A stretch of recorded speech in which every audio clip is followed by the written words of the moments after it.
1 year ago I made a video revolving around strange occurrences in Lavender Town. Ever since then I wanted to do an update video because I forgot, misspoke, or completely excluded certain details. So I am the Gamer from Mars, and this is the Lavender Town Theory Revisited.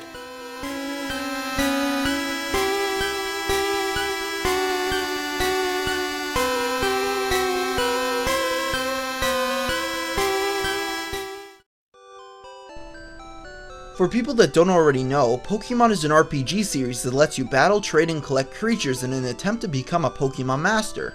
Considered a lighthearted children's game by most, it is a surprise to see that there is a town in the game that centers around death and murder, known as Lavender Town. There's really not much in Lavender Town other than a Pokemon Tower, which is a cemetery for Pokemon, and a side plot of Team Rocket murdering a Marowak. Even a year later, I can't see how they reason that such a dark and depressing plot should be in a children's game. In my original video, I said that Lavender Town is the only city without a gym, which is wrong. I found out that the difference between a town and a city is that towns don't have Pokemon gyms. Before I start with the theories, I need to mention that if my opinion hasn't changed and I have nothing new to add on the subject matter, I won't be discussing that theory in the video. So let's begin.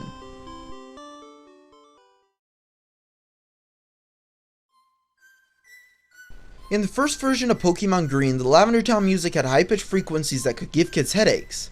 While I'll stick to my conclusion that the music didn't make any kids commit suicide and only a small percentage of the Japanese cartridges had the music, I did mess up on something.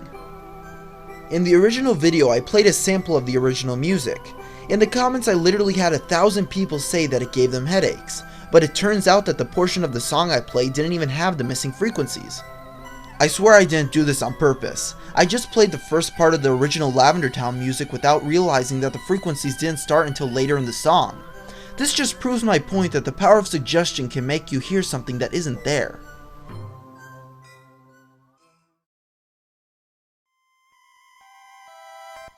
When researching the original video, I came to the conclusion that Missingno is a baby Cubone that they took out of the game last minute, but this was wrong. So let me explain what Missingno actually is. When you talk to the old man that teaches you how to catch a Pokemon, your character's name is put into the part of the memory which chooses what wild Pokemon is going to attack you. Since the fight is scripted to always be against a Weedle when you talk to the old man, that portion of the memory isn't needed, and right when you walk into tall grass everything returns to normal, unless you fly away from the area. So when you fly to Cinnabar Island and swim on the east coast where there is no specified Pokemon to encounter, the game isn't equipped to give you any actual Pokemon to fight. So it treats your name as hexadecimal data, which makes Missingno appear.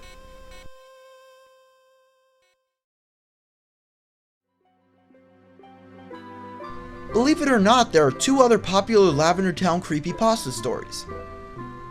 The first one is that in the original music there are missing frequencies that can't be heard by humans, but if you play them in a certain computer program, the Lavender Town ghost will show up on the screen. The second story is that the original boss of Lavender Town was buried alive, and if you lost to him, he would eat you.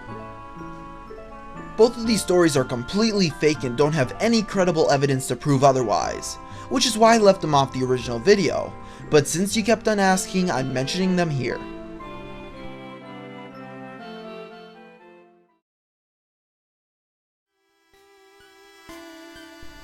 I still don't understand why Lavender Town is so scary, or why the simple 8-bit music has scared so many children and adults. I remember when I was 11, the Lavender Town music used to turn my stomach whenever I listened to it, which is why I started searching for Lavender Town online in the first place. Why the music is so scary, we may never know, but that doesn't mean we can't keep on theorizing about it. When creating the Lavender Town theory, I never thought I would make another one again, let alone base my channel around video game urban legends. But now 18,000 subscribers later, I'm glad I did.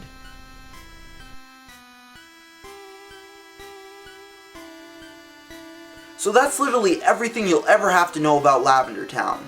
But I did get this strange email saying that if you make the Y the third letter in your name and then you attempt the Missingno glitch, you'll be able to catch the Lavender Town ghost.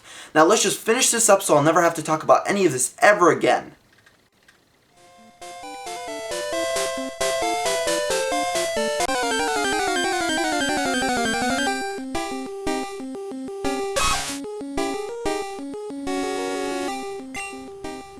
Well, now I've seen it all.